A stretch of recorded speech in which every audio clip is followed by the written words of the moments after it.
నీర్ పాలనకు సంబంధించి మాట్లాడితే ఒక ప్రధానమైన ఒక చర్చ ఒక టాప్ బిజినెస్ సర్కిల్స్లో జరుగుతుంది ఏంటంటే ఈ ప్రభుత్వం పర్సంటేజీల ప్రభుత్వం, ఈ ప్రభుత్వం వసూళ్ల ప్రభుత్వం, ఈ ప్రభుత్వం రౌడీ మామూలు వసూలు చేస్తుంది, ఈ ప్రభుత్వం ఆర్ఆర్ ట్యాక్స్ వస్తుందని స్వయంగా ప్రధానమంత్రి చెప్తున్నారు. ఇలా వసూళ్ల ప్రభుత్వం అని ఏదైతే చెప్తున్న దానికి బీయింగ్ రెస్పాన్సిబుల్ మినిస్టర్ ఏం చెప్తారు? ఇక్కడ ఇందాక మీరు ఆర్ఆర్ ట్యాక్స్ అన్నారు కాబట్టి చెప్తున్నా.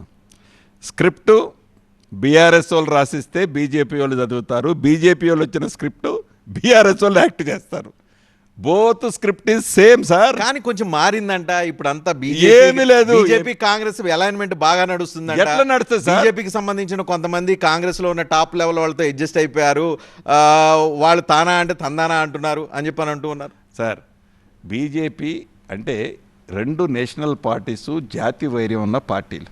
కాంగ్రెస్ పార్టీ బీజేపీ పార్టీ అది ఢిల్లీ సంగతి. తెలంగాణ భిన్నంగా ఉంది. ఢిల్లీలో జాతి వైర్యం ఉంది, తెలంగాణలో భిన్నంగా ఉంది. ఎక్కడన్నా పెళ్ళిళ్ళల్లోనో పబ్బంలోనో ఎదురుపడి మాట్లాడుకుంటే దాంతో ఏదో మాట్లాడుకొని అయ్యారంటే అది అపోహ సార్.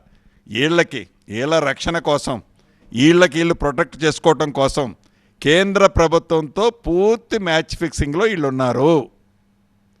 వాళ్ళు ఏ స్క్రిప్ట్ ఇస్తే వీళ్ళు అది చదువుతారు. వీళ్ళు పంపిన స్క్రిప్టు గౌరవ ప్రధానమంత్రి గారు స్టేజీల మీద మాట్లాడతారు. That is thing. మీకు కనిపించడంలో ఏమో ఇప్పుడు చాలామంది ఏమంటున్నారంటే ఇంతకుముందు మీరు చెప్పింది చాలామంది నమ్మారు, అందే బీఆర్ఎస్ పార్టీ ఓడిపోయింది, మిమ్మల్ని గెలిపించారు, సరే దట్స్ ఓకే. బీజేపీ కూడా అన్ని సీట్లు రాలేదు, అదే అసెంబ్లీ వరకు. కానీ పార్లమెంట్లో బీజేపీకి 8 సీట్లు వచ్చిందంటే కాంగ్రెస్ కోఆపరేషన్ లేకుండా ఎందుకు వస్తాయి 8 సీట్లు అని మాట్లాడుకున్నారు. ఇప్పుడు మీరు కరెక్ట్ పాయింట్లోకి వచ్చారు. ఇందాక మీరు చెప్పినట్టు ఇప్పుడు మీరు కరెక్ట్ పాయింట్లోకి వచ్చారు. నేను మొదటి నుంచే చెప్తున్నట్టు బీఆర్ఎస్ బీజేపీ ఒక తాను బట్టలే. బీఆర్ఎస్కి వచ్చిన ఓటు పర్సంటేజ్ ఎంత సార్? అసెంబ్లీలో వచ్చింది ఎంత, పార్లమెంట్లో వచ్చింది ఎంత, బీజేపీకి వచ్చింది ఎంత? టోటల్ ఇలా ఓటు ట్రాన్స్ఫర్ వాళ్ళకి వచ్చి వెళ్ళింది. కాంగ్రెస్కి 1.35% ఎక్సెస్ వచ్చింది.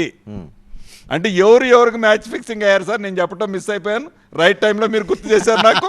సరే, ఎవరికి మ్యాచ్ ఫిక్సింగ్ అయ్యారు సార్? ఇది నిజం సార్. సో సంవత్సర పాలనలో మీరు విజయోత్సవాలు, ప్రజా వారోత్సవాలు ఏదో చేసుకుంటున్నారు, కానీ ప్రజలు మేము ఇంకా అంత తృప్తితో లేము, ఇంకా సాటిస్ఫై కాలేదు అని ఒక సెక్షన్ ఆఫ్ పబ్లిక్ అనుకుంటున్నారు. వాళ్ళకి ఏమి గ్యారంటీ ఇస్తారు? కొంత మీరు చెప్పింది 100% కాకపోయినా కొంత నిజం ఉన్నమాట వాస్తవం. 10 సంవత్సరాలు ఆనాటి దొరల పాలనకి విసిగి వేసారి ఇందిరమ్మ రాజ్యాన్ని తెచ్చుకున్నారు. మేము చెప్పిన హామీల్లో 100% పూర్తి చేయని మాట కూడా నిజం. ఆర్థిక పరిస్థితి సహకరించిన కారణంగా చిత్తశుద్ధితో ఎంత బెస్ట్ పాసిబిలిటీస్ అన్ని రిసోర్సెస్ని ఫుల్ చేసి ఇచ్చిన హామీలతో పాటు ఈయన హామీలను కూడా ఈ రాష్ట్ర ప్రభుత్వం చేసే దిశగా ఇవాళ పయనిస్తుంది. ప్రతిపక్షం 10 సంవత్సరాలు మేము పరిపాలించాము, మాకు అనుభవం ఉందన్న ప్రతిపక్ష నాయకులు ఎప్పుడూ అసెంబ్లీకి రారు. వారు సూచనలు సలహాలు ఎప్పుడు ఈ అధికార పార్టీకి ఇవ్వరు. ఎక్కడో ఉంటారు. వారు ఒక ఇద్దరిని రోడ్డు మీదకి పంపిస్తారు, ఒక స్క్రిప్ట్ ఇస్తారు, ఆ స్క్రిప్ట్ని వీరు ఇంప్లిమెంటేషన్ చేస్తారు. నిజంగా ఈ ఒక్క సంవత్సరంలో అసెంబ్లీ సాక్షికి కానీ బయట కానీ ఏ పొద్దైనా మూసీ సబ్జెక్టే ఉందండి.